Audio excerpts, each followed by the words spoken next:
Hello and welcome to Feast One's Eyes on Watches. The watch I'm reviewing today is one that I'm adding to my collection, and it's an Aviator. I don't have one of these, and I thought, well, it would be nice to add this, as over the last few months I've bought quite a lot of dive watches, and I know the modern trend is to have a dive watch, but maybe after looking at this, people might just start to think there are other nice watches around as well. So I'll just get this out of the box and we'll have a look at its features. Now, this Aviator watch is one of the F series on it, and you can probably just see just there if I move that a little bit closer into this to the camera. And this is part of the vintage collection, and I quite like this. It does look a little bit of a vintage type of a watch. It has a vintage cream dial to it, and as you can see, the numbers 12, 2, 4, 8 and 10 really do stand out quite well, and they are raised, as are the batons along the side. As it's a chronograph watch, you can see the 3 dials down below, and I'll explain those in detail in a few moments. The bezel on the outside is a coin edge bezel, and this is a fixed bezel, but it really is quite a nice feature to the watch. And as you can see, there's just a little red marker at the top of the watch, or on the bezel I should say.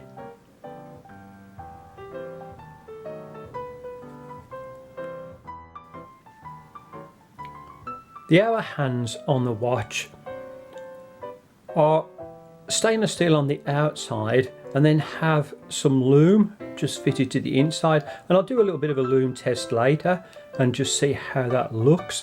But the hand, or the hour hands, really do look very, very nice, and they're very nice because they come down shaped in a pointed.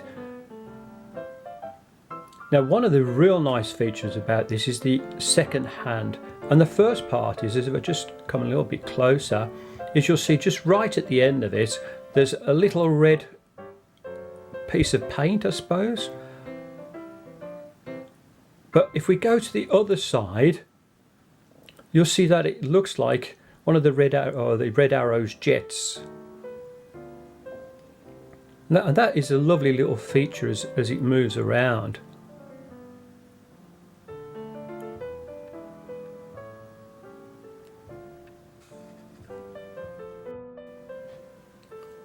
The glass in the watch is a mineral crystal, and I don't think there's any AR coating on it, but with its vintage cream dial, it does look quite nice, and it doesn't reflect too much light from there, so the legibility of the watch itself is very, very good.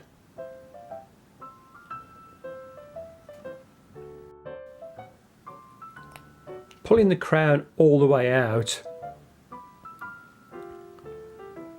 allows you to adjust the hour hands. I'll just move these around so you can see. And I do like the shape of the hour hands. And again, I suppose they're a little bit reminiscent of the propellers on an aircraft.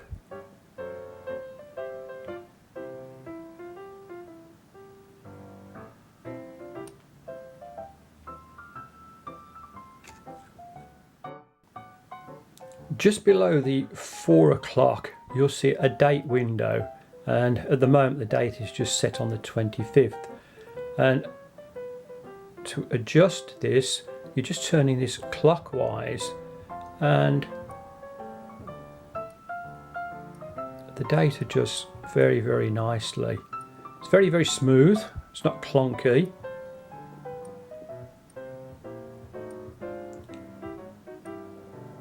And just pop it back in. Now, I should have mentioned that this is a Quartz watch, and all the Avatar watches are Swiss made, so reliability should be quite good with this. However, one of the things I did buy it for is just its features, and we'll carry on having a look at those. Now, one of the really nice features on this watch is this second hand dial down here, and it's got 3 little hands on it, and if I just press it to start, you'll see the little aeroplane hands moving around. Now this coordinates with the one just towards my left side. This is just over this side, and once it gets to 1 minute, then this goes around 1 minute, 2 minutes, 3 minutes, and so on. And if I just stop this, you're going to have to watch this. This is going to be dead cool in a minute. Right, and then press the reset button, which is just down on the bottom. This really makes me smile. Whoa, the aeroplane goes back to the start on it. So look, it's just tilting off to the side at the moment.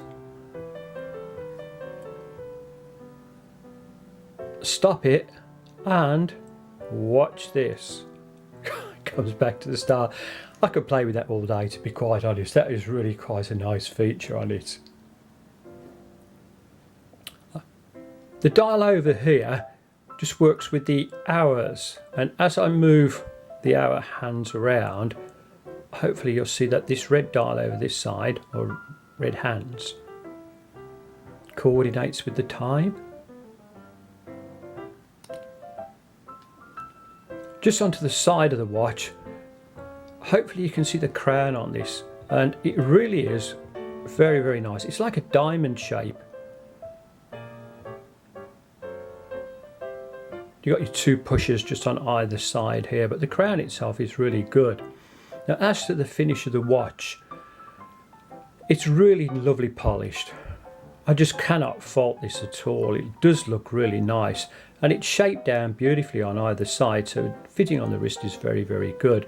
If I just turn it around to the opposite side, you can again see how nicely polished it is. You can see my camera and that just in the reflection just down in here.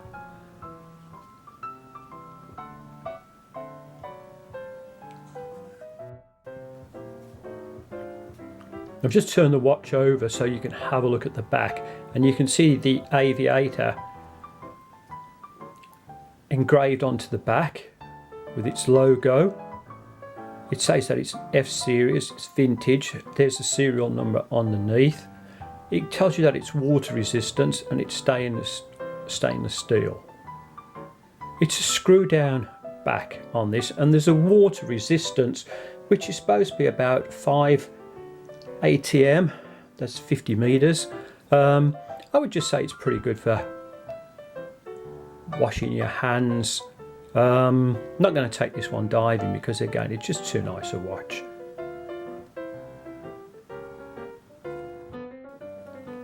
One of the really nice features about this watch is the leather strap, and as you can see, starts off just the inside from here is 22 mil, and then it tapers down, but it has this really nice curve and quite a few nice adjustments. But look at the leather stitching on the outside. That is really, really nice. If I just turn it around so you can just have a look at the back, and this is a nice leather. It actually feels very, very supple. Taking it over to the other side so you can have a look. Again, you've got this nice shaped leather strap. A couple of little holders for when you tighten this up. The buckle on it is signed and Aviator on there. Just turn it around to the other side so you can just have a little look. And again, I think it's finished off really, really nicely.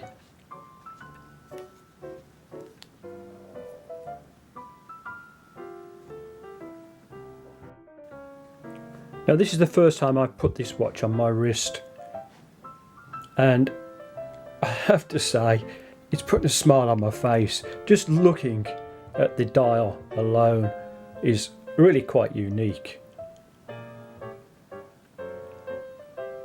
But what really sets it off is the strap. Love this little curvature.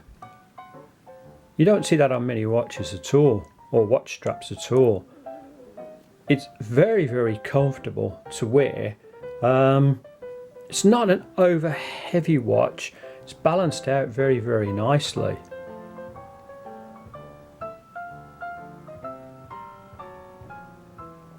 And again, that face or dial on there, that is really quite something else.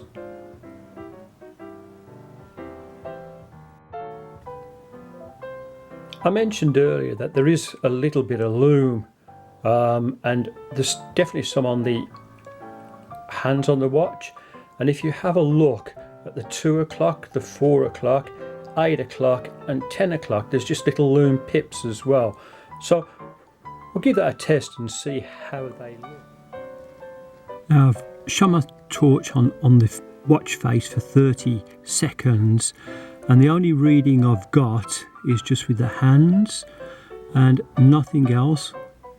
No lume pips lighting up. The dimensions of the watch, so across the case here is 43 mil, and the thickness of the watch is 11 mil. Lugs inside diameter there are 22. Will the Aviator fit under the cuff? Well, it really does. Now you have to remember that this is 43 mil across on my 7¼ inch wrist. Thickness was 11 mil, but it does fit very, very nicely, and with the shirt it really does look quite good.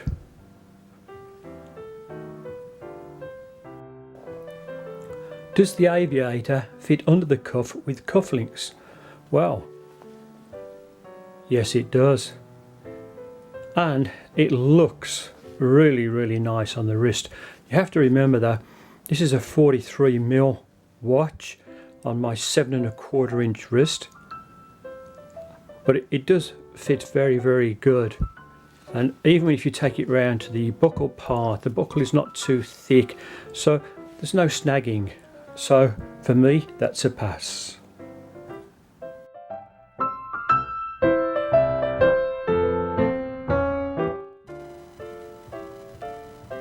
When it comes to looking at the Aviator watch, your choice for clothing is enormous. So the few suggestions that are put on the screen are a nice light cream coloured shirt will go nice with a cream coloured dial. Black shirts go really well with it because again the contrast between the two colours is excellent. Suits, well, your sport for choice, and I've just put up there a dark black suit, but you can also go for something quite light, and obviously top jackets. Now obviously this is an Aviator watch, so I've put up 3 suggestions on there, and the last one is the classic, the Biggles. But at the end of the day, it's your choice as to what you wear, and I'm sure whatever you wear with the watch will look good. Now I bought the watch off eBay, and it was a display watch that had never been used. It was just in a window, I suppose. I paid £53 for it. I put in a cheeky little bid and I got it for that. I also had to pay a little bit of postage and packing, which I didn't really mind, so that was an extra £4. Can I recommend this watch? Absolutely. I think it's such a nice watch, and I think the Aviator brand is quite good. However, saying that, it's the only one that I've got, so maybe others are a little bit different. I do realise as well that some of the other ones are really, really expensive because they do quite a nice range of automatic watches. Anyhow, I hope you've enjoyed this video, and just remember, when you buy a watch, buy one that puts a smile on your face.